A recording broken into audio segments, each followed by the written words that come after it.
Shabbat Shalom, everybody. We are in Torah portion Korach. And in the last three Torah portions, it's been, like a common thread of lashon hara. That is become very, very clear that that's the problem, lashon hara. And I keep thinking about this a lot lately, that the temple was destroyed for, quote, causeless hatred.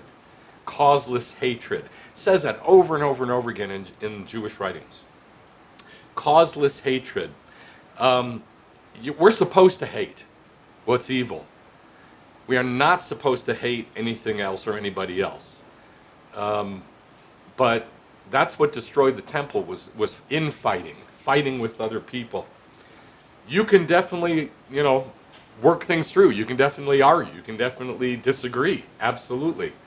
But you can't have anything come out of your mouth that's lashon hara, evil speech. And it's hard to do that when you disagree. All you got to do is look at Facebook. Facebook is now almost nothing but lashon hara. At least the news feed that I look at occasionally, it just seems to be nothing but lashon hara. And it's dangerous. We've got three Torah portions in a row that are lashon hara. This is the big one. Korach is the big one. That's not what I'm talking about today.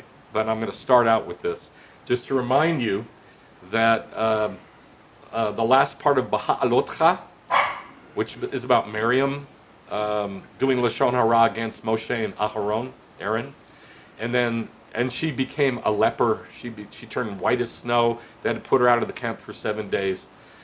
And then last week's Shalach was about speaking evil against the land of Israel, that is God's land. It is not, we don't own it. It doesn't belong to the Jewish people. It belongs to God. God says it over and over and over again. This is my land, my land, my land, my land. So it's not our land, but you can't speak against the land of Israel because it's a picture of the kingdom. And now Korach. 3 Torah portions in a row that scream to us about lashon hara and what could happen, might happen, does happen if we do it. And Jacob 3, remember, says, that's the book of James. Jacob 3 says, if we put bits into the horses' mouths so that they will submit to us, we direct their entire body too. Look at the ships too. Ships are blown about by giant winds, strong winds, with these huge sails, but it's a tiny little rudder that directs it. The tongue's the same way. It's a little tiny thing in us, little tiny thing in our big body, and yet it gives direction to the whole body. It's a small part of the body, and yet it boasts of great things. Look how great a forest is set aflame by such a small fire. The tongue is a fire, the world of sin, the world of iniquity.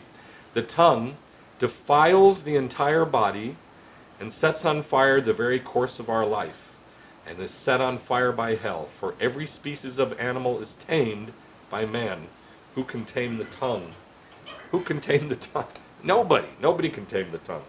It's a restless evil full of deadly poison. No lashon hara. You got to flee lashon hara almost more than anything else. And if you think your body's healthy, so, hey, my tongue didn't hurt my body, you're wrong. It's not talking about your physical body. It's talking about your body, your nefesh, your body for God, your life, your whole being, the way you live, what you do, who you are. And yeah, our tongue really messes that up. Even if we think it doesn't, it does. So, flee lashon hara. All right, so now we're going to start the Torah portion. This is, I'm sorry I have a little marketing ploy here, calling my teaching the secret of, because there are teachers that do that. They call the teachings the secret of, and it's supposed to suck you in. I called this the secret of the firepan because this was the secret of the firepan to me. So, I mean, this is just amazing to me. I've taught about the Machtah, the firepan, for years, what it's a picture of in heaven. But you know what? I never saw the basic thing, which was what it's a picture of in the future. So we're going to look at that. Now, we're going to look at the rebellion of Korach. His name is Korach, not Korah, Korach. And it comes in 3 parts, 3 waves. And a lot of people, and for me also, for years I would read this, and it was hard to, like, what is going on? There's this, and this happens, and that. And it kind of got all mishmashed and mushed together. I'm going to clarify that. I'm going to make it super clear. There are 3 parts to this rebellion and 3 judgments. And they're very clear, but they're hard to see unless you look at the Hebrew and kind of parse them out. So we are in Bemidbar, in the wilderness, chapter 16. Korach, son of Ishar, son of Kahat. Now that he's a son of Kahat, that's Kohath in the English, I guess. Son of Kahat makes him a priest. He is a priest. He's not just a Levite. He's from the family of Kahat. All those from the family of Kahat are the priests. The other 2 families, Gershon and Merari, are the Levites. They are not priests. They are the rest of the tribe of Levi, and so they're Levites. But this guy is a priest. And certain Reubenites from Reuben, Datan, Aviram, the sons of Eliav, and On, sons of Reuben. So there's 3 guys 4 guys, Datan, Aviram, 3 guys, and On. And these 3 guys are from the tribe of Reuben. And they get together with this priest, and they rise up before Moshe, together with some of the sons of Israel. 250. These are not shlufadik. These are leaders. 250 politicians. 250 big guys of the congregation, chosen in the assembly. These are the princes of Israel. 250 of them. They assembled together against Moshe and Aharon and said to them, "You have gone far enough, because all the congregation are holy, every one of them, and the Lord is in their midst. So why do you exalt yourself above the assembly of the Lord?" Which Moshe never did, Aaron never did. "Do this," God says. Moshe is saying this from God telling him. "Do this, take firepans." Now the word for firepan is Machtah, which we're going to look at, or Machtah. "Take machtot, firepans for yourself, Korach and all your company, and put fire in them, and lay incense on them in the presence of the Lord tomorrow. And the man whom the Lord chooses, that one is holy. You have gone far enough." That's what they said about Moshe. But now Moshe is saying it about them, and he's right. You've gone far enough, you sons of Levi. So why couldn't Levi have a firepan and have incense? They could. That was one of their things that they did. Or was it? So here's the deal. Only the Kohanim, only the priests, and remember there's thousands of priests, not just a high priest, there's thousands of priests. Only the priest would use the Machtah, the firepan, to get fire from the altar. Why? Because only they can go on the altar. Only the priest can go up on the altar. Levites can't. Nobody can except priests. The Levites are there to assist. But these are Levites, plus some from Reuben, and they are saying, we're priests. Why? How come these guys get to be priests? Why can't we be priests? And then he says, "Is it not enough for you that the God of Israel has separated you from the congregation?" He's talking to Levi. "To bring you near to himself, to do the service of the Mishkan of the Lord, and to stand before the congregation to minister to them. That's not enough? You want to be a priest too? And that he has brought you near, and all of your brothers, sons of Levi, with you. You're seeking the priesthood, the kahuna, also?" So kahuna was just the family of Kahat. Korah, who started this whole thing, was a priest. And he goes and he, does lashon hara about Moses to his brothers in the same family, the Levites. Not from the same family of Kahat, but from the same family of Merari and Gershon, the other 2 tribes, which I'll show you where they are in the camp. You'll see specifically where they are. And he goes and he gossips to them, and then also to Reuben. So now 250 men plus these leaders, four leaders, they're ready to kill Moshe and Aharon. And Moshe and Aharon says, okay, you want to do this? Let's do this. Get a Machtah. And the Machtah will decide the fate. The Firepan. Now this is called the Levi-Reuben rebellion. That's what I'm calling it. Step 1 in the rebellion is the Levi-Reuben rebellion. 16:12 through 18. Then Moshe sent a summons to Datan and Aviram, sons of Eliav, but they said, no, we're not going to come up. Isn't it enough that you've brought us up out of a land flowing with milk and honey? Egypt is now all of a sudden a land flowing with milk and honey. To have us die in the wilderness? You've not brought us into a land flowing with milk and honey, and you haven't given us an inheritance of fields and vineyards.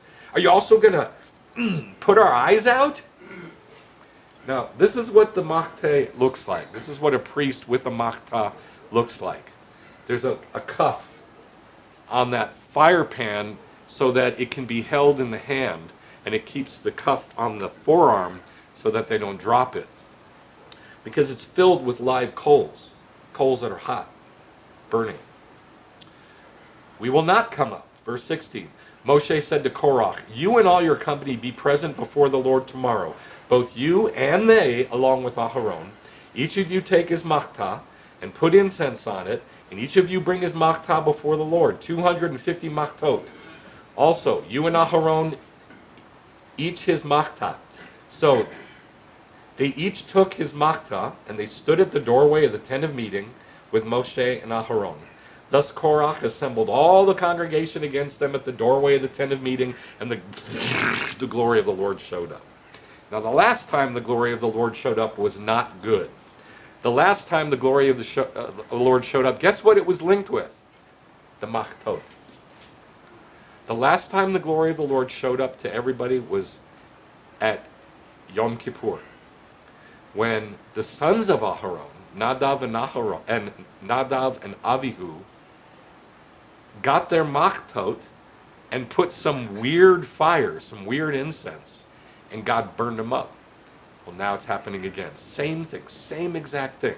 It's always about the machtot.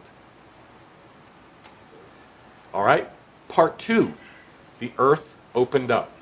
Now here's the camp, here's the way it was laid out, and you can see that Kahat, Merari, and Gershon, the Levite families, the 3 Levite families, are stationed, their camps are around the Mishkan, which is in the center, the tabernacle. Moses and Aharon's camp is here, as you're going into the Mishkan. But Kahat is on the south side, and look who they're neighbors with, Reuben. Kahat and Reuben, their camps are adjacent to each other. So I think proximity, and Rashi agrees with this, well actually I agree with Rashi, that proximity had a lot to do with it, that because Kahat and Reuben were so close to each other on the south side, that's why it spread so quick to Reuben. Then the Lord spoke to Moshe, saying, speak to the congregation, saying, get back from around the dwellings of Korach, Datan, and Aviram. That's here. Korach, Datan, and Aviram are here. And here, Datan and Aviram are Reuben, Korach is here. Then Moshe arose and went to Datan and Aviram with the elders of Israel following him. And he spoke to the congregation saying, depart now from the tents of these wicked men and touch nothing that belongs to them. There's a really cool midrash that I taught last year, I found last year, that says that when the earth opened up, gravity changed, and it sucked in all the stuff from Datan, Aviram, and Korach's families. Because it says, don't touch anything that belongs to them. And then later on it says the earth opened up and swallowed everything of their house, everything of their households. Well, how could it, like, and it uses the example of a needle and thread. So say you're in Issachar, and you borrowed a needle and thread from Reuven. When the earth opened up over here, and the needle and thread comes rolling over and drops into the hole. and everything that belonged to Reuben and Kahat, the bad guys of Reuben and Kahat, it all came rolling because gravity changed and it sucked everything into that hole. I think that's true. At least in picture form, it's true. So he says, depart now from the tents of these wicked men. Touch nothing that belongs to them. Because, why? It would just get sucked out and gone into the hole. So they got back from around the dwellings of Korach, Datan, and Abiram, and the ground that was beneath them split open, and the earth opened its mouth and swallowed them up and their households. It doesn't mean a house. It means their families and their slaves, their indentured servants, their everything that they owned, everything. Don't think slave like American slaves. That's not what it is. And the earth opened its mouth and swallowed them up and their households, and all the men that belonged to Korach and all their possessions. So there's the possessions that got sucked into the hole. Now, where did this happen? On the south side of the tabernacle. This is important. It's very important that this is where the ground opened up. On the south side, connecting Kahat and Reuben.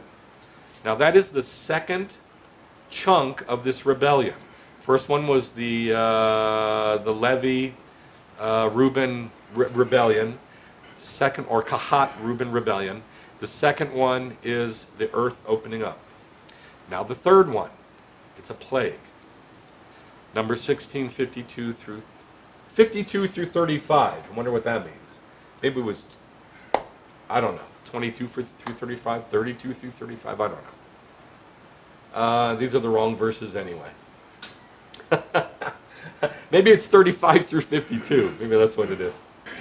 Fire also came forth from the Lord and consumed the 250 men who were offering the incense. The next day, all the congregation of the sons of Israel grumbled, saying, "You are the ones who have caused the death of the Lord's people."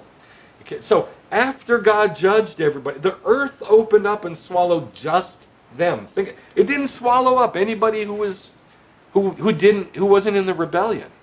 How does that happen? Like a very specific opening up, and a very specific swallowing of the bad guys.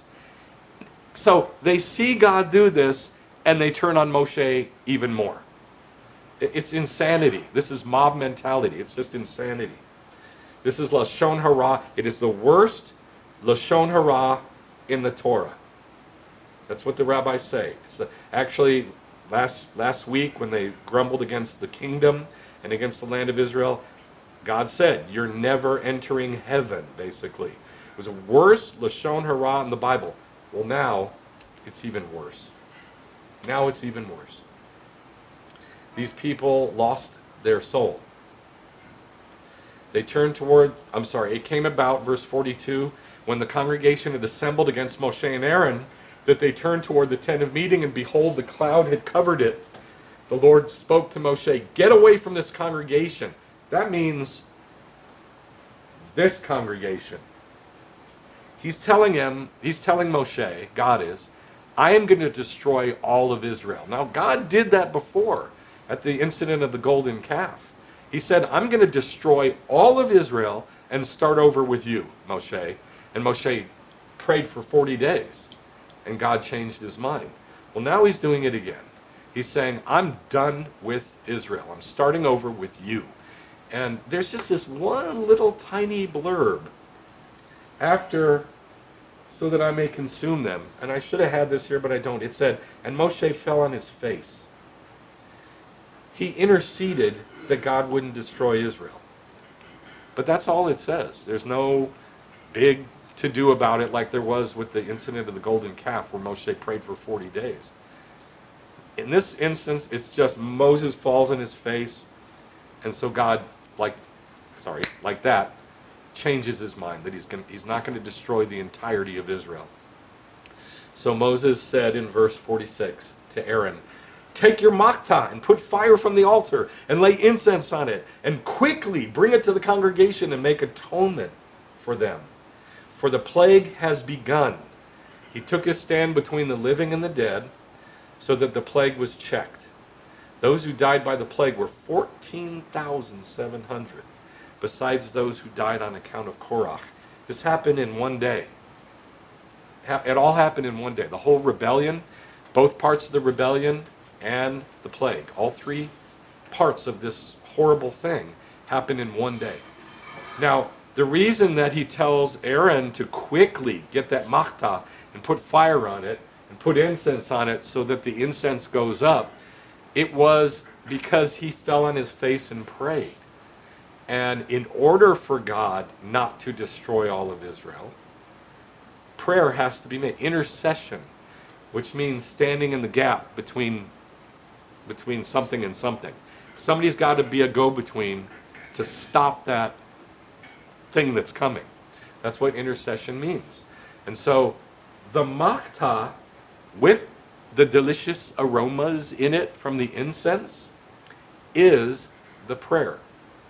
It is prayer.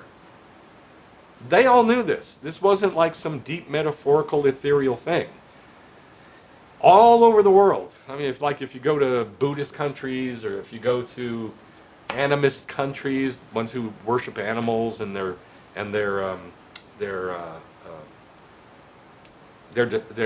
fathers and mothers, all of them offer incense.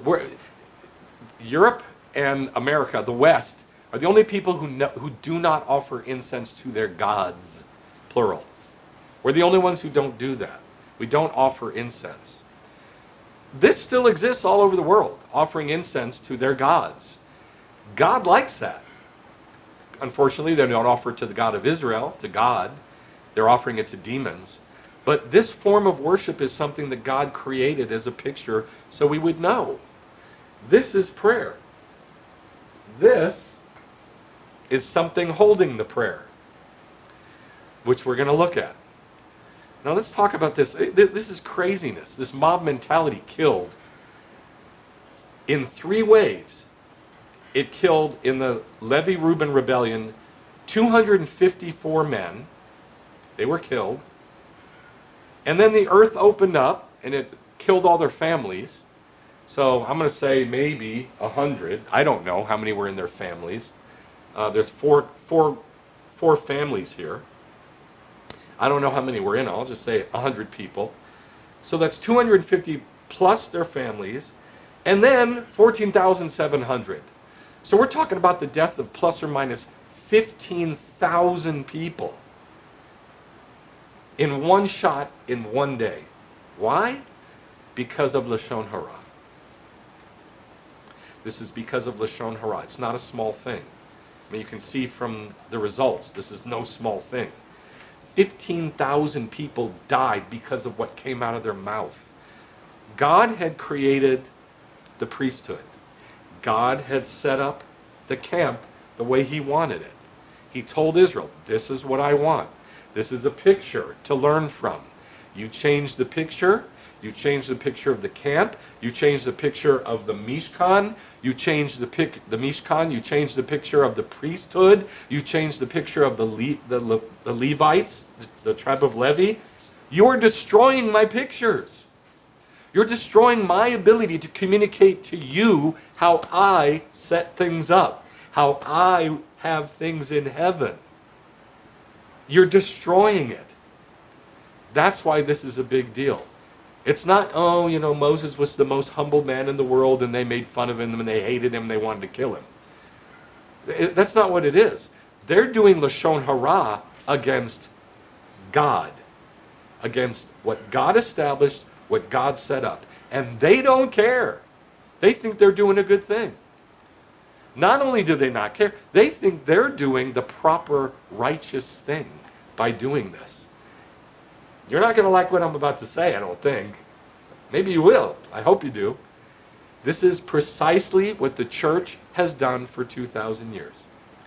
In throwing Judaism out of the church, which God set up, God established all the pictures in the Torah of heaven.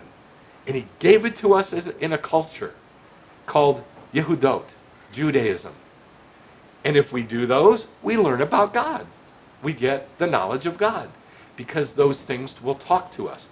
You get rid of those, you are doing lashon hara against the very thing that God established. And that's what the church has done. You do this, if you've done this, you do this to the peril of your soul. You might get into the kingdom. You might, because of Yeshua's kindness, and you're born again. But you are going to be least in the kingdom. I guarantee you that. So you get to the kingdom. Oh, goody for you. That's nothing. We're going to have 1,000 years to rise in rank. But if you don't think that there's going to be machtot, which is whippings, that God established in Deuteronomy 25, you're wrong. That is a picture that God set up, and it's going to be reestablished in the kingdom. So, better to do it now. I'm telling you, it's better to learn now. It's better to do mitzvot now, and let them talk to you so you can have the knowledge of God. Don't rest on, I'm born again, that's all I need. I have grace. Well, okay, goody for you. But I'm telling you, it's not going to stand you in any good stead, any better stead than the guys of Kahat, the priesthood, Korach, who did lashon hara against the way God set it up.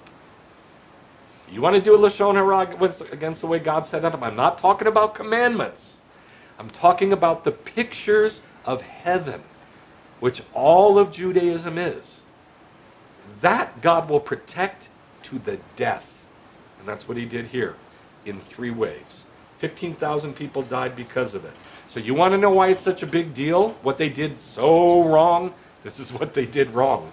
They spoke against the way God set things up. You can't do that. Trying to invent their own religion, I guess. Now, where did this happen? Most people don't even know where this happened. Remember, Mount Sinai is down in the Arabian Peninsula. It says that in Galatians, that it's in Arabia.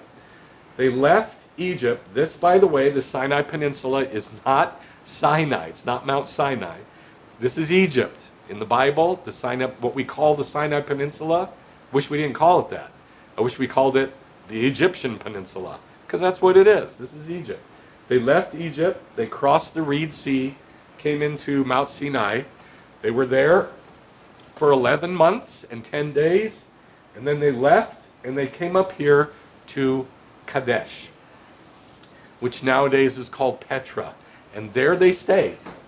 There they stayed for 38 years. Now, in Numbers 32, this is the only verse in the whole Bible that uses the phrase, wandered in the wilderness for 40 years. We know they didn't wander for 40 years. And we went over this last week. It says they stayed at Kadesh. They didn't wander in the wilderness for 40 years. This is pulling together all the verses, and it's talking about basically like a bottom line story. But you can only say this after you've laid out the whole story, which it does in the Torah. It lays out the whole story, and then it says this. We know that they didn't wander in the wilderness for 40 years anyway. They wandered in the wilderness, if they did, for 39 years or 38 years. 11 months they were at Mount Sinai, wandering in this wilderness, which they did. And then they came up here and they came to the wilderness of Paran, and they wandered there for a little bit. And then when they left Petra, at the end of the story of the 40 years, a year they spent in this area before they passed in. So even that's not accurate. So you can see this is just like a culling together of the whole story. That's why it only says it one time. It only says it once. That's why. Because it's not quite true. So this is where it happened. It happened at Kadesh, what we now call Petra. So, who are the priests? Who are the priests? This is not as easy as it sounds. Now, the priesthood, people say the priesthood. In Hebrew, that's kahuna. That's what that word is. The priesthood is the kahuna. So who are the kahuna? This is how the story went of who God decided who the kahuna was. In Exodus 13, as they're about to leave Egypt, it says, the very first thing, God spoke, saying, sanctify or set apart to me every firstborn, the firstborn of every womb among the sons of Israel, both of man and of beast. It belongs to me. So before they leave Egypt, God says, set apart all the firstborn. And then he killed all the firstborn of Egypt. But he couldn't do that unless Israel first set apart all their firstborn, you see. So they set apart all their firstborn. They did the Passover. They put the blood on the mezuzot, on the doorposts of the house. God leapt over their house. That's what Pesach means. Pesach. He leapt over their house like a lamb. It doesn't mean like a spooky smoke that went over. It's like, a leaping lamb. He leapt over their house, and their firstborn were saved. Set apart, ready for God to use, right? So then they leave Egypt. They come to Mount Sinai in the third month, the third day, Sivan 3. God says, set yourself apart for 3 days, till 3/6. And he says in verse 6, when they're ready to receive the 10 words, he says, verse 6, you shall be to me a kingdom of priests and a holy nation. So now that the firstborn are set apart, God says, all of you are going to be, and this is a weird phrase, a kingdom of priests. There is no such thing. There's kings and there's priests, but there's not king priests. Now, I wrote a book called The Judah-Levi Link. I'd never seen this concept anywhere. And I looked and looked and looked and looked and looked. I thought maybe it's true that Yeshua, because he's our, quote, priest king, according to the order of Melchizedek, I thought maybe in the Bible it says that there were other priest kings and that the tribe of Levi and Judah intermarried so that Yeshua could be both from the tribe of Levi and the tribe of Judah. Maybe. So I started researching, and here's how much I got. It's a pretty big book. And 138 pages. It's huge. It's huge. Yeshua very definitely is from the tribe of Levi and Judah. Not just from the tribe of Levi and Judah, but they intermarried. Judah and Kahat intermarried from the very, very first beginnings of the tribes. With Moses' parents, who is, Moses and Aaron are from Kahat. Moses and Aaron intermarried with Judah. Look where they are. They're right next to each other. Moses and Judah. They're intermingling. Same way Kahat and Reuben intermingled in a bad way, Moses and Judah intermingled in a good way. And they created an which, by the way, God said never, never, never, never do. Do not intermingle the seed between the tribes. Keep them separate. And yet they intermingled, and God said, oh, I love it. It's fantastic. Strange, yeah? Well, this repeats over and over in the Bible, that somebody intermarries or intermingles with Levi and Judah, or does a priest thing, acts like a priest, and they're from the tribe of Judah, and God goes, oh, I love it, it's beautiful, it's magnificent, I'm going to bless you. Instead of saying, separate those seeds, he wants them together. Now, why am I saying all this? I'm saying it because there's no such thing as a kingdom. Kingdom, that's the tribe of Judah. Priests, that's the tribe of Kahat, or the family of Kahat from the tribe of Levi. There is no such thing as a king priest, except by Melchizedek. And so God said, let's do that. Those are going to be my priests. So here in Exodus 19, he sets up all of Israel for them all to go, wow, God's going to make us priest kings. That's strange. Now remember, this is a horrible generation in the wilderness that hated God. And they had no salvation. They lost their souls, except for a few of them. All right, so the story continues. We go to Numbers chapter 3. They're just setting up the arrangement of the camps, like this. And then, in chapter 3, before they do anything, as a camp, God says who the priests are. So that makes another little tweak to the story. Numbers 3:11. 12. Behold, I have taken the Levites from among the sons of Israel instead of every firstborn. Instead of every firstborn. The first issue of the womb among the sons of Israel. So the Levites shall be mine. Because all the firstborn I struck down in Egypt. And so now I set up that pattern. The firstborn are going to be the priests. The whole nation is going to be priests. All right, so we're going to have to refine this and make it clear. It's the Levites. Only Kahat, Merari, and Gershon. They are the Levites, and only those from Kahat are the priests. All right? So, who are the priests? It's very strange. He keeps changing it, keeps tweaking it, moving it, massaging it. Starts out, all the firstborn. Then, God says, all the nation of Israel is going to be a kingdom of priests. And then he says, okay, instead of the firstborn, I'm going to redeem the firstborn by taking the Levites to be my servants, those who serve me. All right. Look at the south side.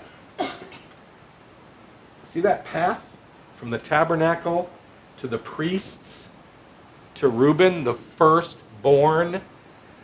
It's the firstborn. So God is saying, well, here's my firstborn guy. I'm going to stick Kahat by the firstborn. I mean, it's pretty simple. That south path,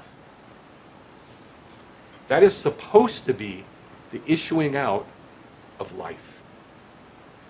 And we know this because in the kingdom, there's going to be a river of life that comes out from the temple. And everywhere where that river of life goes, it makes everything it touches alive. Even the Dead Sea. And it says that in Ezekiel chapters 40 through 48. It gives us all these details about the kingdom. Tiny details. Lots and lots, thousands of details about the kingdom. About the temple in the kingdom. Well, after it has described the temple, in chapter 47 it says, He brought me back to the door of the house, and behold, water was flowing from under the threshold of the house toward the east, for the house faced east. This is east, this is west. So the temple, in this case, faces east, just like the tabernacle. A little bit of water coming out from the east. And behold, the end of verse 2, well, beginning of verse 2, no, end of verse 1. And the water was flowing down from under, from the right side of the house, from the south side of the altar. Here's the altar. And from the south side of the altar, this little trickling comes out. He brought me out by way of the north gate and led me around on the outside of the outer gate by way of the gate that faces east. And behold, water was trickling from the south side. He takes him out here, north. He takes him out here, brings him all the way around here to see the south side. And he can see a little bit of water coming out the south. It's coming out in the direction of the south. It's going south. Verse 3, when the man went out toward the east with a line in his hand, he measured 1,000 cubits, and he led me through the water reaching to the ankles. Now it makes it sound like the water's coming east, but you're going to see it doesn't. Let's go to verse 8. These waters go out toward the eastern region and go down into the Arabah. Then they go toward the sea. Which sea? The Dead Sea. Being made to flow into the sea, and the waters of the sea become fresh. And it will come about that every living creature which swarms in every place where the river goes will live. And there will be very many fish, and these waters go there, and others become fresh. So everything will live where the river goes. It will come about that fishermen will stand beside it from En-Gedi. En-Gedi is down by the Dead Sea. And then it goes on, gives more details about it being down by the Dead Sea. So, Dead Sea is directly south. It sounds like it's east, but it's not. It's not even southeast. It's south. Yes, it is. It's southeast of the temple. So it's really here. So it's coming south, but it's it's really going kind of like that. And it goes all the way down south to the Dead Sea. It makes everything it touches alive. That's supposed to be tabernacle, kahat, firstborn. Life, life, life. And instead, this is where the problem happens. And this is where the earth opens its mouth and swallows people. Instead of it being life, it brought death. But that was God's original plan, for that life to come out south, through the priests, through the firstborn. So, let's look at the priests of Korach, because it says Korach died, right? And all of his house. Not true. Korach, some of his seed lived because they were righteous. So when it says all of his house, not true. It's all of his house, Korach's house, not all of the house of Korach. It's all of Korach's house, his people, his heart, his ways. All of them died. But not all of the seed of Korach died. In Numbers 26, it tells us this. It says that, it just literally says, not all of Korach's seed died. That's what it says. Then in 1 Chronicles chapter 9, when David, before David sets up the tabernacle that he created, set up the tent that he created, and before he set up his son Solomon to be the king, and there's a temple that Solomon builds, before all of that, David set up the priesthood in courses. And he did this from what he saw in the spirit. We're told this in 1 Chronicles chapter 28, verse 10. We're told this. Well, before that, years before that, when he brought in the tabernacle, set up the tent, and went in and sat before God in the tent, and God said, "Oh, I love that." Totally breaking the Torah, and God said he loved it. He set up the courses, and Korach was part of it. 1 Chronicles chapter 9. Now remember, Korach is a priest. Well, what did the priests do? They did a lot of different things. Chapter 9, verse 19. Shalom, son of Korah. Korah is what it says. That's Korach. Korach. Son of Ebiasaph, son of Korah. I'm sorry, I'm wrong. Shalom, son of Korah, son of Ebiasaph, son of Korach, and his seed of his father's house, the Korahi, were over the work of the service, keepers of the thresholds of the tent. Threshold means the doorway of the tent. And their fathers had been over the camp of the Lord, keepers of the entrance. They're doorkeepers on the tabernacle. Gatekeepers, doorkeepers. 1 Chronicles chapter 26. Now David has set up the whole kingdom, the entire kingdom, with all of its jobs, all of its parts and pieces, the priests, the Levites, the army, the singers, the musicians, the agricultural workers. He collected all the stuff to create all the vessels of ministry. And in 1 Chronicles 26 are the divisions of the gatekeepers that he set up. In verse 1. For the divisions of the gatekeepers, there were the Korahi, the sons of Korah. So they're there in the temple, at the beginning of the temple. Meshlemiah, son of Korah, of the sons of Asaph. Now it tells us something else. They're related to Asaph. Now there were three main singer families in the temple. We see this in 2 Chronicles. In 2 Chronicles chapter 20,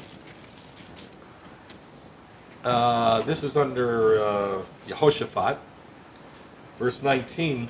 The Levites from the sons of Kohath, of the sons of Korach, stood up to praise the Lord God of Israel with a very loud voice. They're singers. There were three main singers in the temple of Solomon. Asaph, Yedutun, and Itamar. Asaph, Itamar, and Yedutun. These are the three main worship leaders. They wrote the Psalms, many of the Psalms, and here they are. Here they're listed for us. Listen to this. Psalm 42, 44, 45, 46, 47, 48. Psalm 84, 85, 87, 88. These are all psalms written by the sons of this jerk, Korach. They're his great-great-great-grandchildren. So if God had killed all of the sons of Korach, the family, the household, the people of Korach, move this way, then none of this could have happened. So in my mind, what God did was redeem this horrible, horrible, horrible situation, and he gave some of the seed of Korach, not just in the temple, they're the leaders of the priesthood. They're the leading singers of the priesthood. This is a song I wrote from one of the Psalms, Psalm 84, of the sons of Kohath. How beautiful are your dwelling places. My soul yearns for the courts of Yah. My heart and flesh sing for joy in you. For joy I sing to the living God.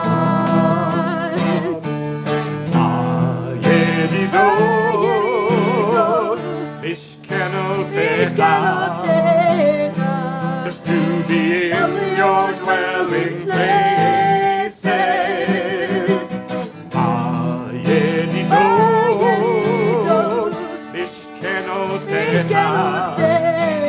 Just to be in your dwelling places. Adonai Tzevaot, Adonai Tzevaot.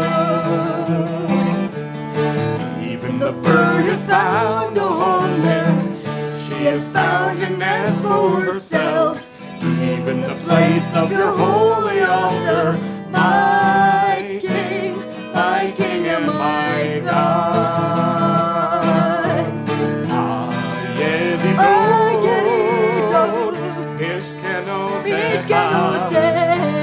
Just to be in your dwelling places.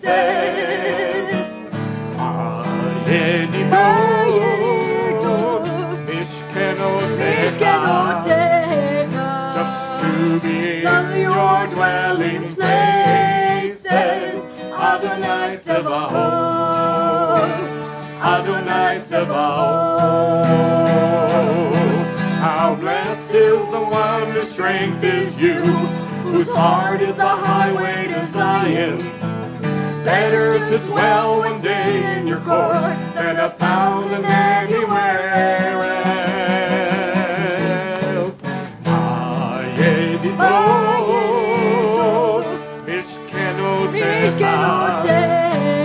Just to be in your dwelling places.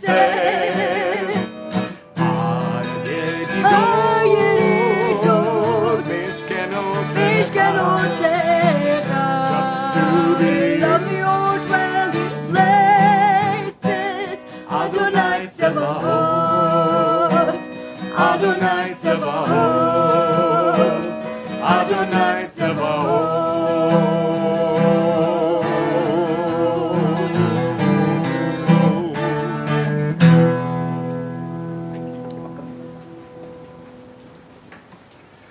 Don't know if that's what they sounded like, but that's what I hear. So I love some of these psalms. I think that's my favorite, Psalm 84. I think that's my favorite of the psalms that the sons of Korah wrote, except for one, Psalm 48, which is all about Zion one of the high mountains. And it's talking about Zion in heaven, not Zion on earth. Love that psalm too. So, obviously, God redeemed this whole horrible, horrible situation. But what about the machtot? What about the firepan, the Machtah, the thing that caused all the problem in the first place? So there's two strains in this what happened with Korach. There's really, really, really bad and really, really, really good. So the really, really, really good is this, that God saved some of the sons of Korach alive. And not only were they saved alive, but they redeemed the name Korach by becoming the worship leaders, some of the worship leaders in the temple. Asaph is the big one, and they were related in the family of Asaph. So it really did redeem this whole situation. And remember, the whole situation is about the priesthood. And these were priests. These were like, we don't care if our great-great-great-grandfather Korach was a jerk and destroyed 15,000 people. We are chosen by God. We're going to serve God. I mean, think about that. So, that, to me, that's pretty amazing. Now, the bad part. It's not what you think. Probably not what you think. We'll see. It's an amazing picture. Amazing picture. This is what the firepan looked like, and they were made from bronze. But there were also firepans for Yom Kippur made of gold. And it says in the Talmud that they weren't just made of gold, they were made of the best gold, the finest gold. It's called red gold. And this red gold, I don't think it's the red gold that we have nowadays. I think it's different. I think. This red gold that they used was the finest gold that they could possibly produce. And it was only used on Yom Kippur, the Day of Atonement. This is what the Day of Atonement was given because of. Remember this horrible thing that happened with the sons of Aaron? His first two sons, Nadab and Abihu, were torched. They became human torches. They were burned alive. Why? Because they offered strange fire with the Machtah. So we're back to the Machtah again. The Machtah is the key to this whole thing, believe it or not. So in Leviticus chapter 16, that's the Torah portion Acharemot, which means after the death. And why was it Acharemot? Because God gave the procedures, I hate to call it that, but that's what I'm going to call it, the procedures for Yom Kippur. He laid out all the pictures for Yom Kippur. How do you do it? What did God want done on Yom Kippur? And the reason he gave it was because of the death of Nadab and Abihu. They did it wrong. They went on Yom Kippur, they were drunk, and so that's what happened. And so because that happened, God said, here's how you're supposed to do Yom Kippur. And I'm telling you, God protects his pictures to the death. Don't touch them. Don't mess with them. But you got to learn them first. All right? So, in Leviticus chapter 10 is when this occurred. The destruction of Nadab and Abihu. Nadab and Abihu, the sons of Aaron, took their respective machtot, they took their firepan, and after putting fire in them, now they got fire from the altar. The priests would go up on the altar.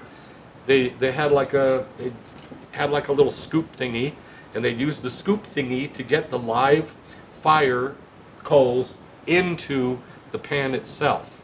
They would take that pan down off the altar filled with fire, and they put incense on it. But it had to be exactly and precisely the right smell, or else it's wrong. And God showed Moses what that smell was. And God showed Moses, and he taught Bezalel and Aholiab how to grind up, the right amount of stuff to create the incense. And it had to be exactly that. Why? Because if it's not, it's the wrong picture. And that's all there is to it. And God protects his pictures to the death. So they did it wrong. They did, I feel like putting some cinnamon in there, and let's put some burnt cow parts. Let's put that on there. Who knows what they put. But it was the wrong smell. And remember what that wafting fragrance in the fire pan is? It is prayer. It is prayer. It has to be right. So God protects his pictures to the death. It has to be right. So, they did it wrong. They offered strange fire before the Lord, which he had not set up for them or established for them. And fire came out from the face of the Lord and burned them up, and they died. So, this is all about the Machtah. They used the Machtah wrong. Just like Korach and his 250 guys. They used the Machtah wrong. They weren't allowed, first of all, most of them weren't allowed to touch the Machtah. At least these guys were allowed to touch the Machtah because they're priests. Korach could touch the Machtah. He could. He was a priest. But nobody else in that whole gang, chanting, Levitical lives matter. None of them were allowed to do this. They weren't authorized to do it. They were taking on themselves something that didn't belong to them. God did not give that to them. But they want it. And so, they died in the same exact way. The earth opened up and swallowed the family, and a plague came and killed a bunch of people. All right? Now, what's a Machtah? This is so strange. So strange. It's so amazing. It's unbelievable. It's just unbelievable. This slide, by the way, I'm going to go back. This slide, that slide, I added it in this morning because I had the whole teaching and I didn't have that information in it. I had the whole teaching, and what I determined was this. I determined from what I studied that the Machtah is a picture of the birth pangs in the day of the Lord. That's what I was like, I think that's right. That's what I got. So I'm in the shower this morning, and I'm thinking, I should check the Hebrew for Machtah, which I never did. So I checked the Hebrew for Machtah, and bam! Confirmation on confirmation on confirmation on confirmation that the Machtah is a picture of the birth pangs in the day of the Lord. Real specifically, it's a picture of the birth pangs in the day of the Lord. Because what did it do? Anybody who got a hold of that Machtah, they were killed. Unless they were authorized to do so. And when did it happen? It happened at Yom Kippur with Nadav and Abihu. And then I thought, well, wait a minute, who's holding the Machtah? Nobody can hold the Machtah but the priests. Well, who are the priests? The priests are a picture. We'll talk about that.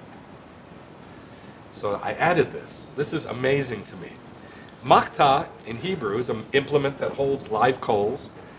It's from the word chata, the root chata, which means to take hold of. Why? Because you're getting, live coals in the thing, you're taking them. But it also means to seize. To seize. It also means, a related word, chita, spelled the same as chata, means terror or fear. How do you get that out of take? Somebody's coming to take you, I guess. So then, the very next entrance in the Hebrew lexicon is machtet. Machtet, same root. This is crazy. It means the breaking through of a thief by night.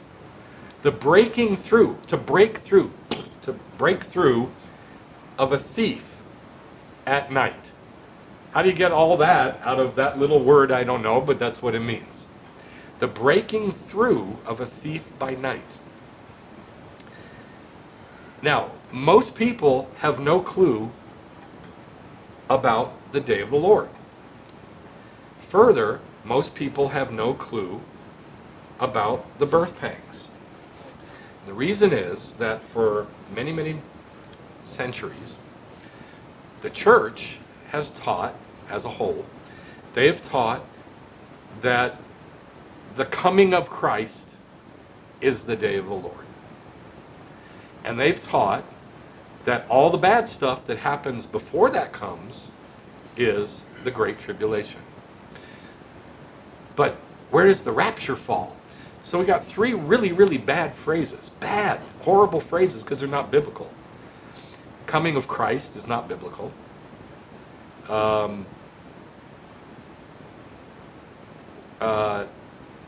Tribulation is not a biblical phrase, not a biblical word, title.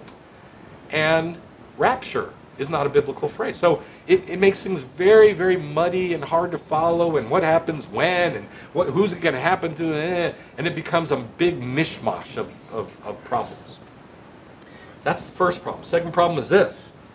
Second problem is Messianic Jews. Back in the 70s, Messianic Jews started this mythology of quote, the beloved thief. If you think Yeshua is a thief, you're a fool. He's not a thief. And he's not a thief to anybody either. Thief is a bad guy. Yeshua is never a thief, not in any situation at all, ever.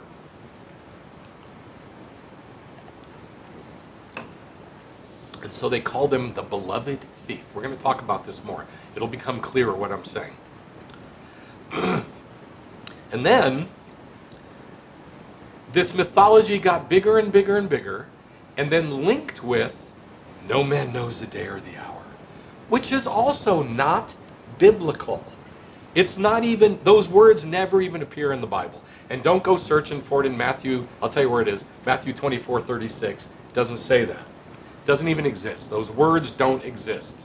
It says something completely different, but you have to turn it into an English sentence before you read it. It's not even in English. It's like, feeling well art thou today, friend mine? It's all, switched backwards and it's all messed up. Put it in English and maybe you'll see what it says. It's talking about the day of the Lord. Not the coming of the Lord, the day of the Lord. All right. So we got this. This is a big problem. Big, big, big problem. Well, the birth pangs and the day of the Lord and the resurrection clear all that up. It clears all of it up. Today we're going to talk about the day of the Lord and the birth pangs. Those two. We're not going to talk about the resurrection. So, machtot means the breaking through of a thief by night. Well, that is exactly how the day of the Lord is described. Not the Lord, the day of the Lord. The day of the Lord is not the coming of the Lord. They are completely different. One is big and the other is little. In Joel chapter 2, there's a song that some churches sing, which is, it should not be sung because it's wrong. It's bad doctrine, really, really bad doctrine. They rush on the cities, they run on the walls, for great is the army that carries out his word. This is talking about the Assyrian invasion in the day of the Lord, and it should never, never, never be applied to anything but what God said it is. Joel 2, verse 9. This is talking about, I'm not going to read the whole thing, it's talking about locusts. And it describes them like horses and like all kinds of other stuff. It gives them all kinds of different descriptions of them. And then it says, these locusts, verse 9, they rush on the city, they run on the wall, they climb into the houses, they enter through the windows like a thief, for great are the believers who come like a thief. Why don't you sing that? We're going to come like a thief. This is not good. This is the invasion of the enemy, specifically in the day of the Lord. And it says it over and over and over and over. In the day of the Lord. Day of the Lord, day of the Lord, day of the Lord. Look at verse 2. A day of darkness, gloom, a day of clouds and thick darkness. And it says it over and over in the rest of this book.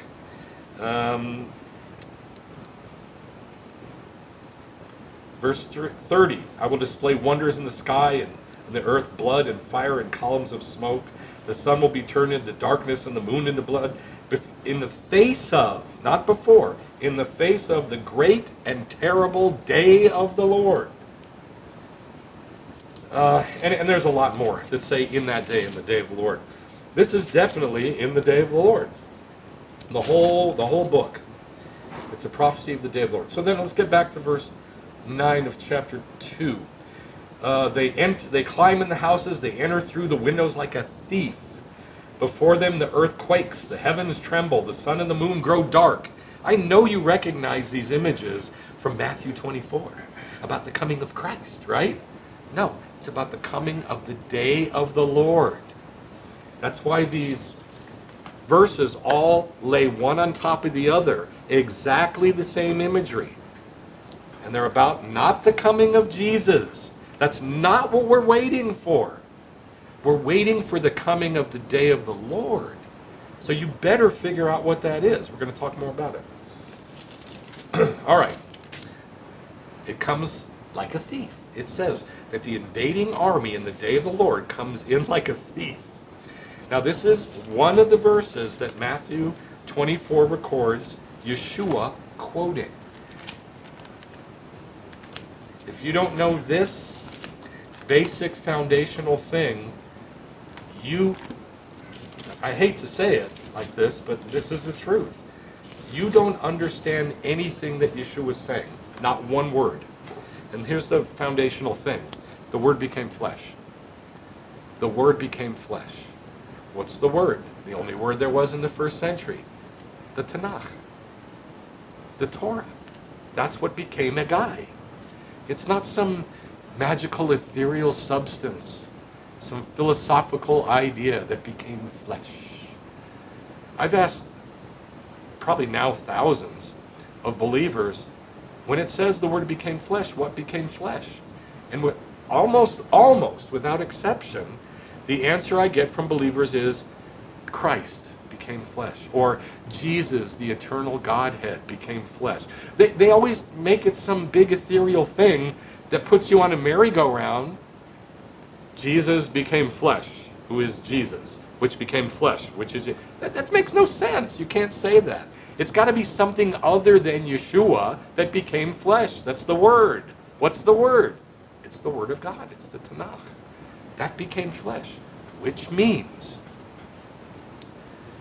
every single thing out of Yeshua's mouth, every act that Yeshua did, you should be able to find it in the Tanakh.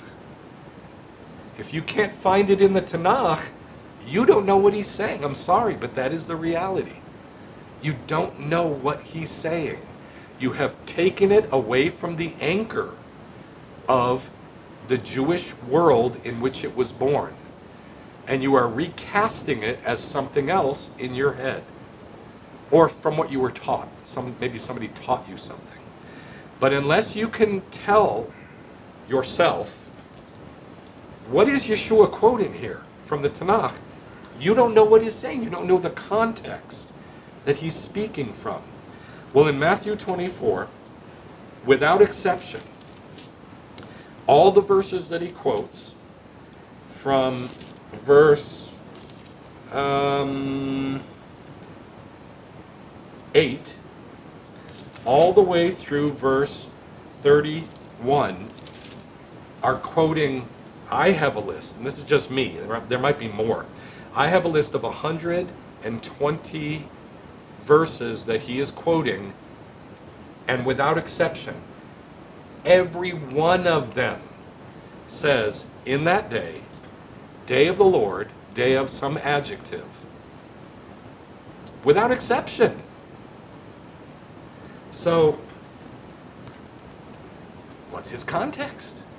His context is the day of the Lord. You have to be absolutely not thinking at all to miss this. It's so simple. He's talking about the day of the Lord. One of the things he says in verse 43,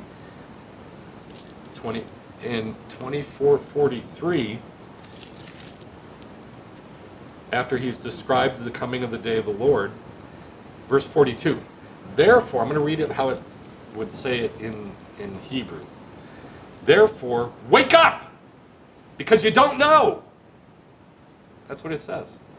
It doesn't say, therefore, be thou on the alert, for thou knowest not. Really? Thou knowest not? It means you don't know. Wake up is what be on the alert is. It's kumi. Wake up. It's not be on the alert. That's very soft, very bland. It ain't that way in Hebrew, believe me. It's wake up because you don't know. Don't know what? Which day your Lord is coming.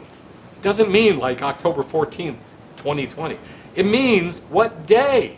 The day of the Lord. You don't know the day of the Lord. That's what he's saying.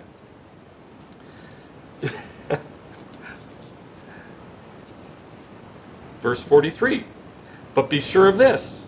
If the head of the house had known at what time of the night the thief was coming, what is the thief that's coming? It's not the Lord. It's the day of the Lord. If you knew at what time the thief was coming in the night, he would have been woken up, and he wouldn't have allowed his house to be broken into. He'd be awake. He'd be ready. Verse 44, for this reason you too wake up. The Son of Man is coming at an hour that you don't know. So he tells them, you're supposed to know when the day of the Lord is coming. You're supposed to know how the day of the Lord is coming. And within that big thing, you're supposed to know the small thing of when your Lord is coming. Why don't you know when the Lord is coming? Why don't you know? Why don't you know? Because you have this mythology baked into the church, which you've been listening to. I don't care if you're a Messianic Jew. I don't care if you're Hebrew roots. I don't care if you're a Hasidic Messianic Jew. You have baked into you now Christianity, which has lied to us, saying, no man knows the day or the hour. It's mythology, pure mythology. It's not true. So you've got a lot of work to do in the Torah, in the Tanakh, in the Bible, if you still have that in your head. And you're going to have to break it. There's no way to break it other than learning the day of the Lord. It's the only way you're going to break it. So, remember, the machtot means breaking through of a thief by night, and it's that firepan. 1 Thessalonians 5:2. You think you know this passage probably, but you probably don't. Because, and when I say what I say, I'm saying this after many, many years of observation and many, many years of experience of doing this. I have been in, I'm going to say conservatively, no less than 50 Torah Bible studies, heard them on the radio, been there, been witness to it, personal Bible studies with me and somebody else. I'm going to say conservatively 50 times where, without exception, everyone who read this passage didn't read it. They read it, I asked them a question about what they read, and then they got it wrong. And this happens every time because we have baked into us what the words say instead of actually reading the words. I'll tell you what I mean. I'll show you what I mean. 1 Thessalonians, we'll start in 5:1. We'll start there because we're not talking about the resurrection. 5:1. Now as to the times and epochs, brothers, or seasons, this is Moedim, the times, and seasons, Zmanim in Hebrew. You have no need of anything to be written to you. Why? Why would Paul not have to write anything about this? Why? Because they know. They know the Moedim, and they know the Zmanim, the seasons, the occurrences during the time.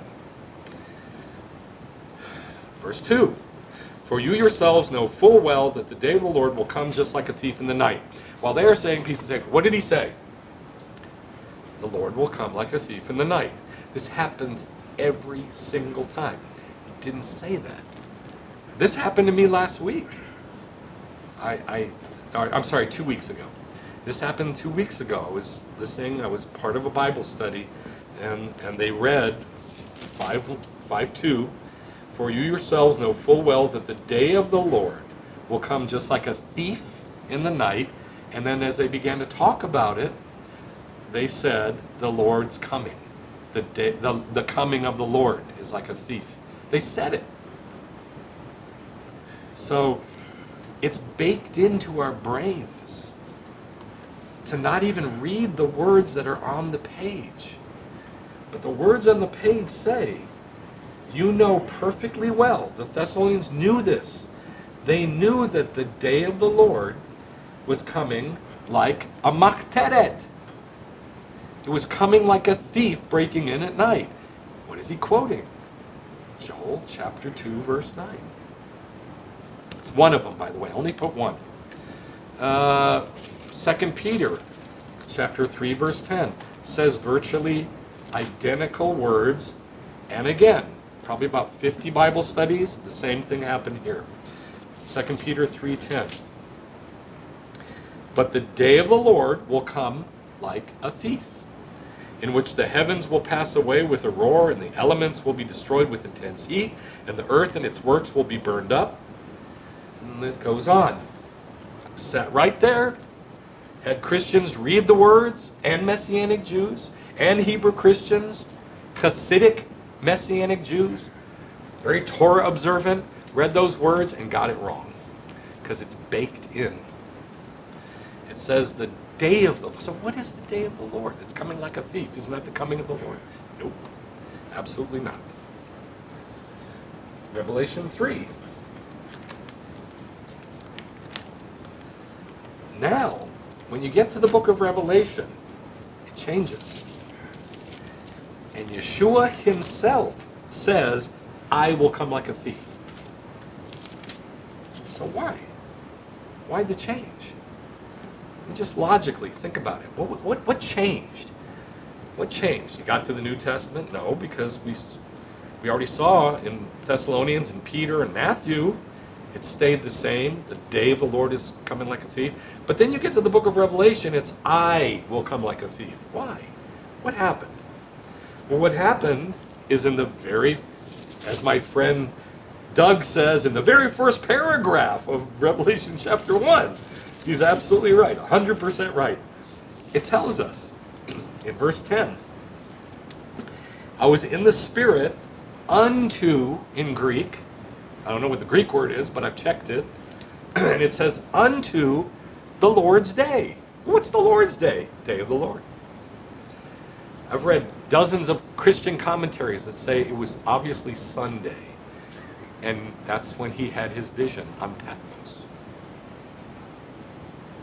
Well, that's a logical thing to arrive at if you don't know what the day of the Lord is. And these are Christian commentaries by Christian leaders on the internet and in books that they get published. They're leaders, and yet they don't know the most basic thing about Judaism, about what God gave us. The most basic thing is the day of the Lord. It's kindergarten, and I'm sorry to have to tell you this, but it's kindergarten. So, in verse 10 of chapter 1, everything after that, he's just recording what he sees where? In the day of the Lord. It's not the tribulation. It's something else we'll talk about.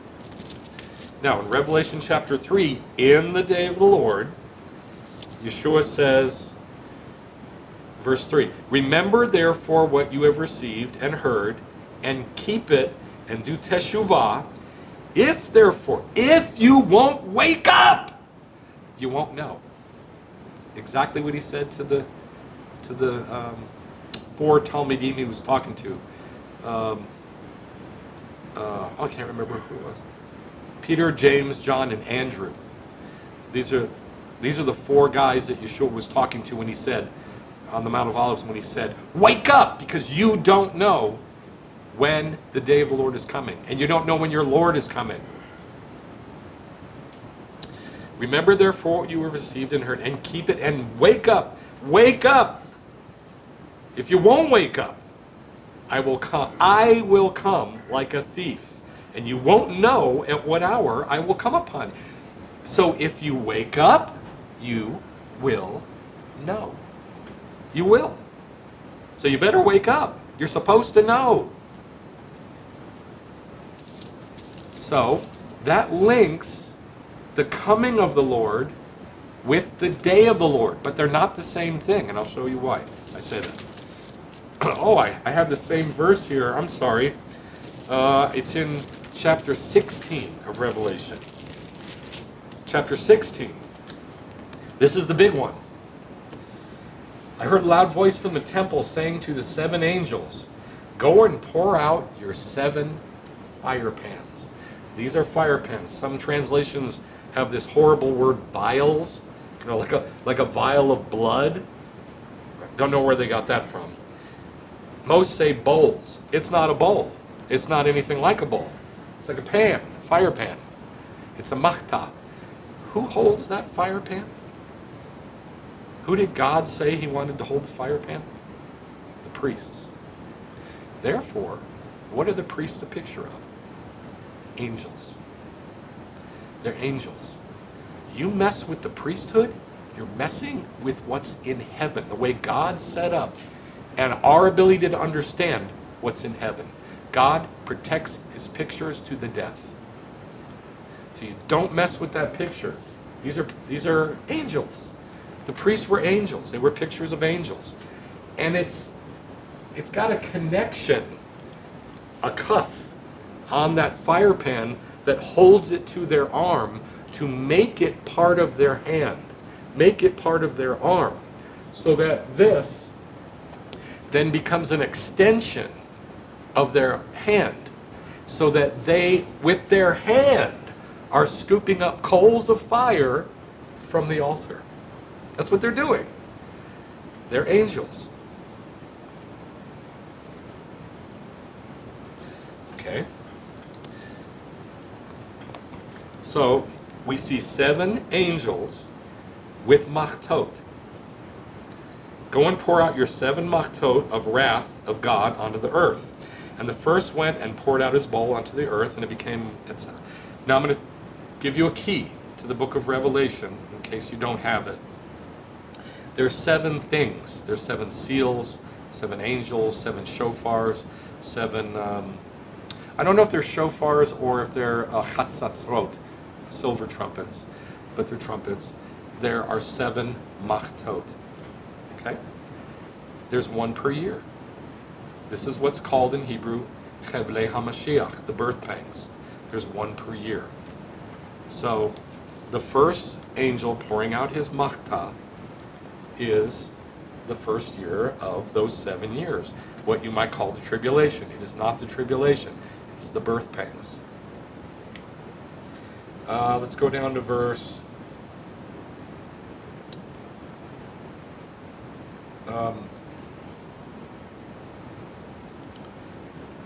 12.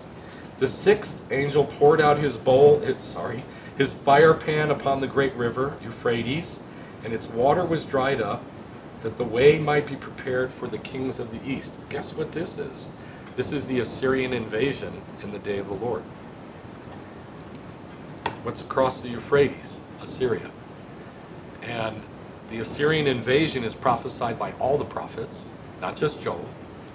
And all of them put it in the day of the Lord. Well, now we know when it happens. When does it happen? The 6th year of the birthpangs. It's the 6th Machtah.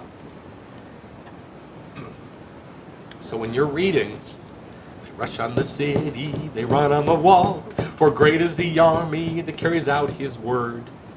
You're in the 6th year of the birthpangs.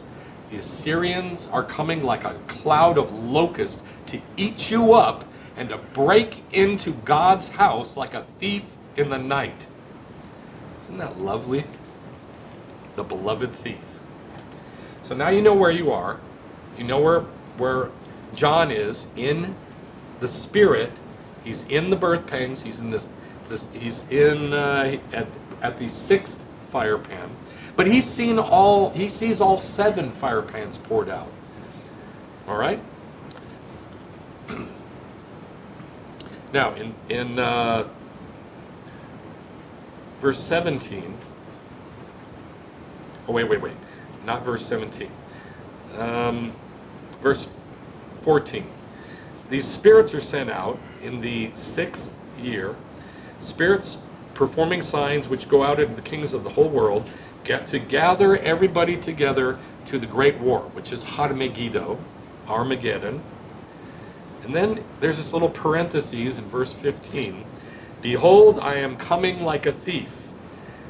Blessed is the one who is awake and keeps his garments, unless he walks around naked and men see his shame. That's quoting Isaiah 20, by the way. And they gathered them together for the Armageddon. So at the beginning of John seeing the birth pangs, in the very beginning, Yeshua says, wake up, or you're not going to know that I'm going to come to you like a thief. So he links his coming in the day of the Lord. Doesn't say when, but he links it here. But now we have him saying the same thing in the 6th, could be the end of the 6th year of the birth pangs. So it's setting us up for the 7th Machtah. So right before the 7th Machtah is poured out, 7th year of the birth pangs, end of the birth pangs, Yeshua again says, wake up, or I'm going to come to you like a thief. Well, I thought he already came. Nope, he didn't. Verse 17, and the 7th angel poured out his Machtah, and a loud voice came out of the temple saying, it's done! This is it! 7th year, we're done. So this is the last year of the birth pangs. And now the Messiah is going to come. Okay, so that is the bare bones. Over and over and over, it never once says the Messiah is going to come like a thief. It says the day of the Lord's going to come like a thief. And then once you're in the day of the Lord, then Yeshua says, you better wake up, or I'm going to come to you like a thief. All right?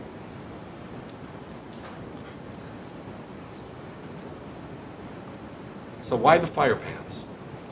Why the firepans? I already told you what this is a picture of. Let's go to Ezekiel chapter 10. This will kind of nail it down. Ezekiel 10. This is what the firepans are. Why did God say, make the firepans? And then, this burning happened and all these people burnt up. 14,700 people burnt up from a plague. That's what it says. And Moshe tells Aaron, run out into the middle of the burning and get those machtot and save them. And then hammer them out to be a plating on the altar. Why? Because they're holy. Now, it's really, really, really simple, but people make it so complicated. Holiness means it's a picture of what's in heaven. That's all holy means. If something's holy, if it's set apart, if it's kadosh, it is instantly a picture of what is in heaven. The priest's garments are holy.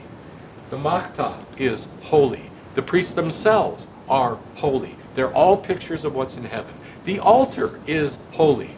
It's a picture of what's in heaven. The incense is holy. The fires, the coals from the altar are holy. They're all a picture of what's in heaven. Now, Ezekiel chapter 10, you can actually see this. Ezekiel pulls back the curtain, and he shows us this. He saw it. He actually saw it. Verse 4. The glory of the Lord went up from the keruv to the threshold of the temple. Now, the keruv are 4. There are 4 keruvim. They have 4 faces. They have 6 wings. And the glory appears in the middle of those 4 keruvim. Now, this is the best model that we could have possibly had of God's chariot. It says that in 1 Chronicles 28, that this Ark of the Covenant was a model of the chariot that God rides around on. And what does he ride around on? The keruvim, the chariot. These are the dudes that carry him around. There's 4 of them. They are his throne. They are his chariot. And remember, this is all metaphorically speaking, and that's what Ezekiel is using here. He's using metaphoric language. He's seeing the model. Verse 3. The cherubim were standing on the right side of the temple when the man entered, and the cloud filled the inner court. I'm sorry, let's go back to verse 2. He spoke to the man clothed in linen. So there's a guy in linen. That's what the priests wore. Why do the priests wear linen? Because the angels wear linen. I mean, it's linen, sort of. Linen is a picture of what they're wearing. He spoke to the man clothed in linen and said, enter between the whirling wheels under the cherubim. These are the whirling wheels. The rings on the Ark of the Covenant they're a picture of the whirling wheels. They're not little things like this. They're not like shower curtain rings. They're huge. They're this big. And they're right next to the cherubim. But he says, enter between the whirling wheels under the cherubim and fill your hands with coals of fire from between the cherubim and scatter them over the city. That's this. That's the Machtah. Only the real one in heaven. Let's go to verse 6. It came about when he spoke to the man clothed in linen, saying, take fire from between the whirling wheels, from between the cherubim. He entered and stood beside a wheel. Then the cherub stretched out his hand from between the cherubim. The cherub stretched out his hand from between the cherubim. So the fire is in between the cherubim, and the cherub reaches out his hand and grabs fire from there. Take fire from between the whirling wheels, from between the cherubim. He entered and stood beside the wheel, and the cherub stretched out his hand from between the cherubim to the fire, which was between the cherubim, took some and put it into the hands of the one clothed in linen. How can somebody grab live coals of fire in their hands? That's what the Machtah is. It's his hand. The Machtah is a picture of the hand of a seraph. Now, a seraph is a fire angel. It's an angel made out of fire, whatever that means. And so this is made out of bronze, except at Yom Kippur when it's made out of gold. And it's a picture of the fire that the hand is made out of. So a priest, physical priest, has to use a Machtah. The seraph in heaven, clothed in linen, doesn't. They just grab it with their hand. Their hand is the Machtah. The cherub appeared to have the form of a man's hand under their wings. Then I looked, and behold, 4 wheels beside the cherubim. Gives us more details. And these are same details that are given to us in Ezekiel chapter 1. But this detail of grabbing fire with the hand, it's only here in Ezekiel 10. These are angels. Korach was a picture of an angel to communicate to all of Israel what God and heaven is like. And these idiots go, hey, we can do that. That's not how God set it up. God set it up a certain way. And so it wasn't just rebelling against Moses. That's not what it was.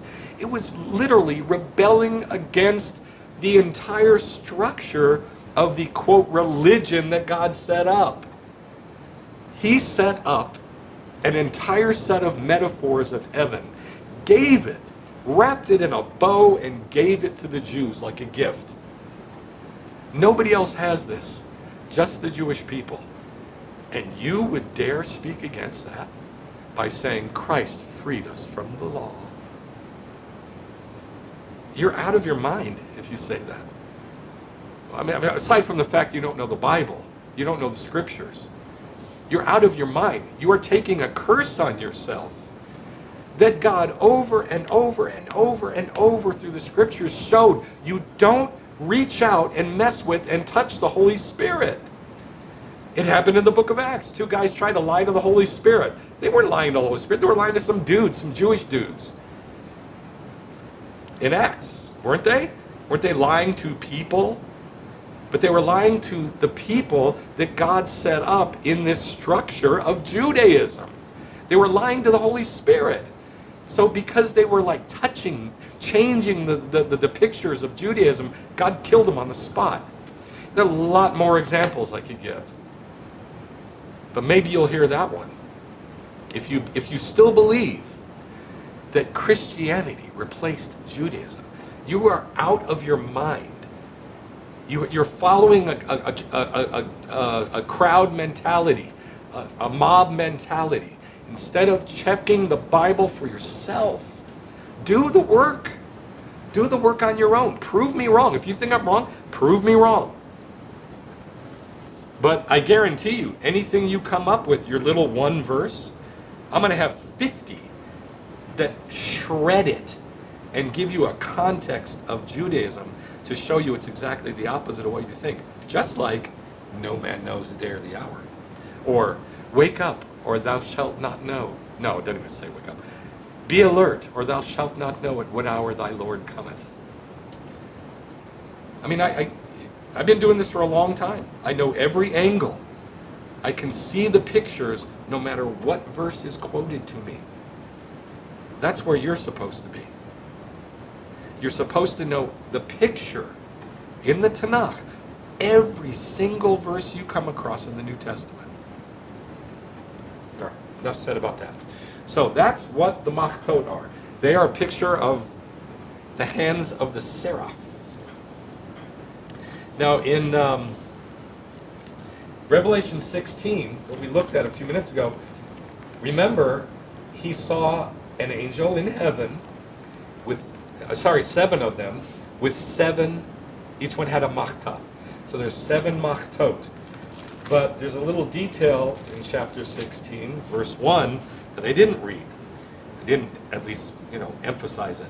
I heard a loud voice from the temple saying to the 7 angels, go and pour out 7 machtot of wrath of God onto the earth. That's not where it says it. It says in this chapter somewhere that the machtot were gold. It says a gold Machtah. Got the wrong verse. Well, if it's the gold Machtah, it's Yom Kippur. It's Yom Kippur. It only happens at Yom Kippur. That's when Yeshua is coming. You want to talk about the coming of Christ, the coming of the Messiah? That's when he's coming. But not before the day of the Lord. And certainly not at the beginning of the day of the Lord. The day of the Lord is big. It's 1,000 years. So here's the day of the Lord. You have 6 days, each 1,000 years, which I'm not going to go through the whole thing right now. 6 days of 1,000 years, and the last day, the 7th day, the kingdom, the last day, the Sabbath of God is the Messianic kingdom. It's the day of the Lord. It's 1,000 years long. The day of the Lord is not the coming of the Lord. It's 1,000 years long. However, the first 7 years of that day of the Lord is what we call Chevlei HaMashiach, the birthpangs. The birthpangs. It lasts 7 years, from the year 6001 to the year 6007 in the biblical calendar. I'm not going to talk about how that corresponds to now. Just know that we are not in the birthpangs. We're not. So quit quoting verses about the birthpangs and saying this is about now. It's not. I cannot. I've said this for years, and I still, even people that I've taught this over and over and over and over to, still want to make it about our time. It is not about our time. If you are reading about the day of the Lord, about the birth pangs, and it has all this stuff that you think is about now, it's not. We're not in the birth pangs. The birth pangs start in the year 6001 at Rosh Hashanah. The very first thing that happens to start those birth pangs is the resurrection. And that's all I'm going to say about the resurrection. So we know we're not in the birth pangs yet. I told you that the story of this three-part judgment of the rebellion of Korah is a prophecy. I'm going to show you how all three parts are a prediction, a prophecy, a picture of the birth pangs.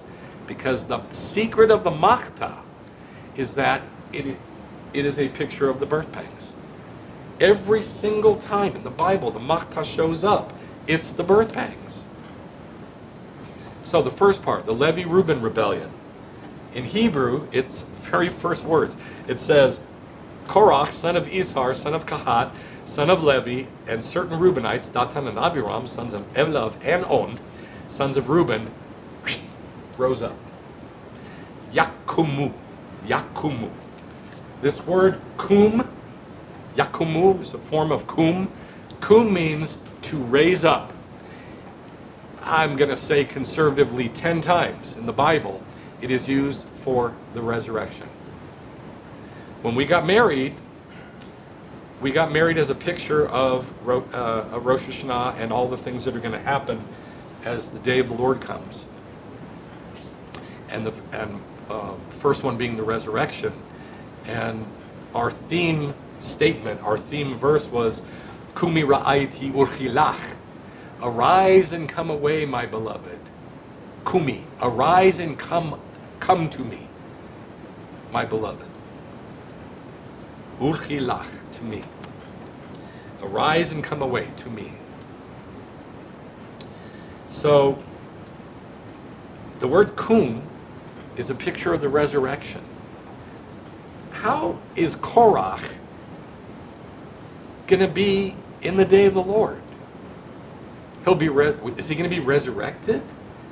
So what this word does is it makes us think, he's going to be later. He's going to be raised up. It doesn't say they got arrogant. It doesn't say that. It says they rose up. That means this is going to happen again. By the way, Korah dies twice in the stories. He dies by the earth opening up and swallowing his household, and he dies from the plague, from the fire that comes from heaven. He dies twice. All bad guys die twice in the Bible. Well, he's coming back again. Or else, how could it say in the New Testament, don't be like Balaam and don't be like Korah? And he's talking to believers. So he's coming back again. All right, that's the first part. Second part, the earth swallows the evil people. Now in Isaiah 24, I'm not going to read the whole thing, but it gives us some clues that tells us that this is about the day of the Lord. It says the earth will rock to and fro like a drunken man. It'll split open violently, just like it did with Korah and his family and the Reubenites. And it says in there these clues. Number one, few men are left. You might recognize that from Matthew 24, when it says, and if the days were not shortened, there would be nobody left. It's one of the verses it's quoting. So that gives us a clue. It's in the day of the Lord. And then it comes right out and says in chapter 24, in that day. It places it in that day. And the birth pangs are in that day. And then it says the moon turns, what it says is the moon is ashamed or embarrassed. Well, what happens when you're ashamed or embarrassed? Your face turns red. And that's exactly what it says in Hebrew. The moon turns red and the sun is hidden. You might recognize that from Matthew 24. When it says the moon shall turn to blood, it's not about the blood moons of 2015 through 18 or whatever it was. That's not what it is. It's about the day of the Lord. And by the way, those verses were applied wrong. The blood moons has nothing to do with our time. It's about the day of the Lord. And this is one of them. The moon's going to be a blood moon, and the sun will have like a sackcloth over it, be blackened, darkened. That's in Matthew 24 also, the coming of the day of the Lord. So there's all these clues that always, always, always tell us that we're talking about the day of the Lord. The birth pangs in the day of the Lord. So that's number 2. The earth opening up and swallowing. Now there's another one, and this is really cool. Remember, if you're in the book of Revelation, you're already in the birth pangs. You're already in the day of the Lord. The birth pangs of the day of the Lord. That's what the book of Revelation is. That's why there's so much bad in it, because it's just showing us the birth pangs. Well, in chapter 12, it starts out by saying Israel. The way it says is there's a woman clothed with the sun and the moon under her feet, and on her head a crown of 12 stars. That's Israel from Joseph's dream. And she was with child. Israel's with child. That means Israel is pregnant. That means she cried out being in labor and in pain to give birth. That means it is the Chevlei HaMashiach, the birth pangs of Messiah. Israel is in birth pangs. That's how it starts out. And then, in verse 16, the earth helped the woman because the woman has fled. And it says that the earth helped the woman, and the earth opened up its mouth and drank up the river which the dragon poured out of his mouth. Now, if you don't know the Tanakh, you don't know what that river is. I know what that river is because I know what the Tanakh says. It's a river of urine. It's the Assyrian invasion in the day of the Lord. And this is in 4 different prophets, by the way. Every one of them calls it the same thing, a river of urine from the Euphrates. That the river just swells up and it invades Israel. This is the Assyrian invasion in the day of the Lord. They rush on the city, they run on the wall. I probably shouldn't sing that because it'll get it stuck in your head and then you'll start singing it. I probably shouldn't do that anymore. I'm not going to do that. So, it's the Assyrian invasion in the day of the Lord. It's described like locusts, coming like a cloud, coming as Gog and Magog, and coming as a flood.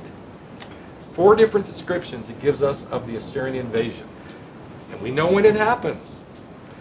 And the earth opens up its mouth and swallows everything belonging to them. Even the needle and thread. Everything. Why? To protect Israel. So now we got some more details. That God opened up the earth here at Kadesh around the tribes of Reuben and Kahat. Why? To protect the camp of Israel. Especially to protect the tabernacle and Moses and Aaron and all of his holy things. He protects his holy things, the pictures, to the death. I don't know why I keep saying that, but I keep saying it. And I'm going to say it again maybe. It's very important that you begin to understand this. It says in Psalms somewhere, I can't remember where, it says, do not touch my prophets. Touch not. I'll say it so you can remember it. Touch not my anointed. Touch not my prophets, and do my anointed no harm. Maybe you'll remember it that way. That's talking about Israel. In the passage, it clearly is talking about Israel. Israel has been given all of the pictures of heaven. That's why we do Judaism, Yehudot. That's why he gave it to Judah. So that we can know God. L'da'atet Adonai, to know the Lord. We're supposed to know the Lord. Not just, I have a relationship with God through Jesus Christ. I'm sorry, that ain't going to cut it. It's not. That doesn't mean you know God. You don't know what he's feeling. You don't know what he's thinking. You don't know what he's saying. You don't know why he's saying what he's saying. But if you know what he's saying, and you know why he's saying it, and you know what scriptures to apply, you then know the Lord. And that's what I want for you. I want you to know the Lord desperately. But if you reach out your hand with replacement theology or anti-Semitism or Christian doctrine that does away with Judaism, you are touching God's anointed. Do not think you will not suffer harm from this. You will. I don't know how, but you will. I guarantee it. Don't mess with the pictures. But don't look at them as law either. They're not.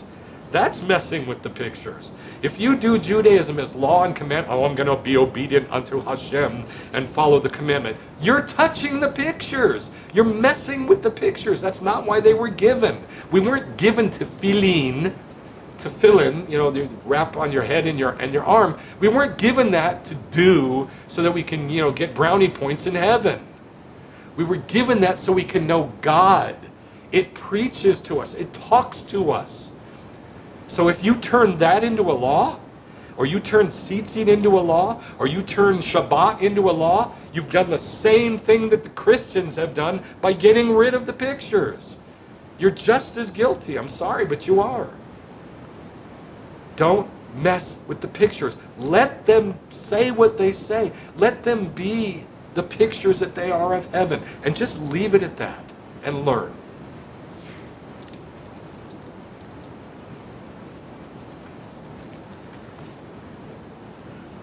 Revelation 15:7. That's the one that talks about the golden Machtah. All right. Wonderful. One of the four living creatures, that's the cherubim, gave to the seven angels 7 golden firepans full of the wrath of God who lives forever and ever. And the temple was filled with smoke, just like it happened when they saw the glory of the Lord fill. And, they're screaming and yelling to kill Moshe, and here comes the glory. Same thing is happening here, only in heaven. The temple's filled with smoke from the glory of God and His power, and nobody was able to enter the temple until the 7 plagues of the 7 angels who have the machtot was finished. So what does that tell us the machtot are? They're gold. That tells us exactly what day it is. It's Yom Kippur. It is the very last day of the Birthpangs. John is there in the very last day of the Birthpangs, and he sees back to the beginning. Year 1, year 2, year 3, year 4, year 5, year 6, year 7. And by the way, this happens all throughout the book of Revelation. It doesn't go according to chronological order at all. It bounces back and forth constantly, which is why people get confused. But if you just stick with the 7 things, it'll tell you which year it is. So we're right here. We're at the end of the Birthpangs. It's Yom Kippur, and now this is the hour of the coming of the Lord. Once you get to the end of the Birthpangs, that's it. Then the Messiah comes with us from heaven, as it says in 1 Thessalonians chapter 4:13 through 5:5. He comes with us, returns with us, and then cleans up the earth. And then the rest of the kingdom, 997 years, is good. That's why there's one Machtah per year. That's why the Machtah is nothing but a picture of the Birthpangs. That's why the Hebrew makes it a picture of the Birthpangs. Breaking through the house like a thief at night. I don't think I'm going to talk about this. It's just about the priests. That's all. I just said, this right here, and that's the rest of the 993 years. This is the temple in the kingdom. Totally different from the temples before it. Well, a lot of changes. Things were changed. Still the basic house, still the basics, but the rearrangement is different. But who are the priests? This is all I'm going to say about this. The Judah-Levi link we're back here. Judah intermarried with Levi, with the priest, not just Levi, with the priest. The high priest's house intermarried with the king, the kingly house of the tribe of Judah. So the very top families of Levi and Judah intermarried and created a different kind of weird priesthood. It's a priesthood of Melchizedek, who's a priest from heaven. It means he's an angel. He's a priest from heaven, and he's the king of Jerusalem. This is in Genesis. Whoa. So, what does that tell us? That tells us you might get into the kingdom, but are you going to be a priest? You might be because of Yeshua, but you're going to be least in the kingdom. You are going to be least in the kingdom if you don't know the Tanakh, if you don't know Judaism, Yehudot. If you don't know and follow and do and understand and have Judaism preached to you so you can know what the pictures are, you're going to be least in the kingdom. You might be a priest there, maybe. So, in the kingdom, it'll actually literally be the kingdom of priests. This is the kingdom. This is called the kingdom. The day of the Lord is the kingdom. This is what we're waiting for. We're not waiting for the coming of Jesus. You need to knock that off. Stop. People stop saying, oh, I can't wait for the coming. When is Christ going to come? The coming of the Lord. We're waiting for, the Lord is coming very soon. No, he's not. The day of the Lord is coming very soon. And then we got 7 years of hell on earth that people are going to go through. And then he's going to come. He is not coming soon. The day of the Lord is coming soon. And you better figure out when that's going to be. Or else God's going to say to you, wake up! Because you don't know. So you better know. And by the way, he doesn't talk like this. I would suggest you wake up so that thou mayest know. That's not God. God says in Hebrew, wake up, because you don't know. That's how God is. And then he hugs you and you go to lunch together. That's how God is. So I would strongly suggest that you start studying the day of the Lord. Start looking up all the passages. There's thousands and thousands and thousands of them that take you to the day of the Lord. And start putting them together in your mind, or write them down, and build yourself a picture of the day of the Lord. And you're going to see that 95% of the verses, they're about the bad part of the day of the Lord, not the good part. Especially Matthew 24. And then, in Matthew 24, after he says all this horrible stuff, guess what he says? And this gospel of the kingdom, this is the kingdom. This is a huge chunk of the gospel of the kingdom. Why aren't you telling this to people if you think you're telling them the gospel? This is the gospel, the birth pangs. You need to know where you're going to be. You need to know how it works. You need to know what the timing is. You need to know all of this. Okay, I'm done. I think I got the point across. All right, go study. Enjoy your Shabbat, a picture of the day of the Lord. Shabbat Shalom.